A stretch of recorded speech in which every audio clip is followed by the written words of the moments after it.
Hello everyone, welcome to our YouTube channel. So our today's topic is formation of cooperative society. तो आज हम पढ़ेंगे कि cooperative society की formation क्या है. ठीक है. So cooperative societies are formed and registered with the registrar of the societies under the Cooperative Society Act 1912. तो क्या बोला गया है कि जो cooperative society है वो formed की गई, ठीक है, और रजिस्टर की गई किसके साथ, रजिस्ट्रार ऑफ द सोसाइटी के साथ, ठीक है, किसके अंडर, कोऑपरेटिव सोसाइटी एक्ट 1912 के अंडर रजिस्टर की गई है.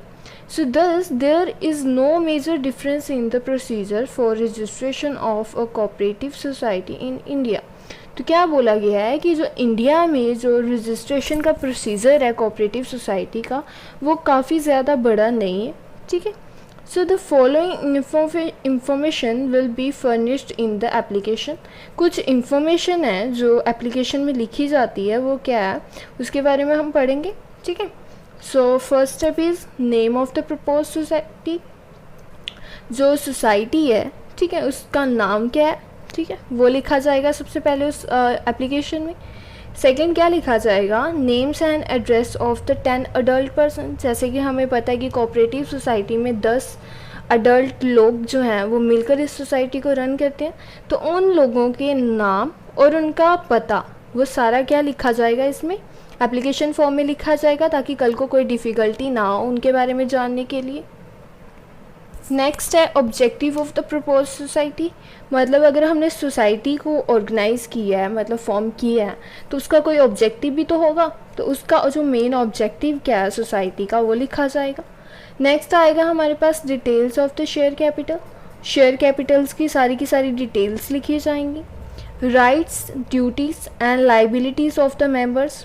क्या राइट्स रहेंगे, क्या ड्यूटीज़ रहेंगी, क्या लाइबिलिटीज़ रहेंगी मेंबर्स की, ठीक है, किसको कितने राइट्स, ड्यूटीज़ और लाइबिलिटीज़ क्या होंगी उनकी, ठीक है, वो सारा लिखा जाएगा उसमें. नेक्स्ट क्या आएगा, rules regarding the admission of new members. अगर किसी न्यू मेंबर की एडमिशन करनी है, ठीक है, ऑर्गेनाइजेशन में कोई नया मेंबर आ रहा है, तो उससे regarding rules and regulations and policies क्या रहेंगी वो सारी इसमें लिखा जाएगा. So rules and regulations regarding the day to day working of the society. अब सोसाइटी में जो डे टू डे वर्किंग हो रही है उसके रिगार्डिंग जो रूल्स एंड रेगुलेशंस रहेंगे वो क्या होंगे, वो सारे के सारे इस एप्लीकेशंस में लिखे जाएंगे. The registrar of the society will examine all the information furnished to him. तो क्या बोला गया है कि जितनी भी इंफॉर्मेशन जो रजिस्ट्रार का है उसको एप्लीकेशन फॉर्म में जितनी भी इंफॉर्मेशन लिखी गई है वो उन सारी इंफॉर्मेशन को क्या करेगा, एग्जामिन करेगा, ठीक है.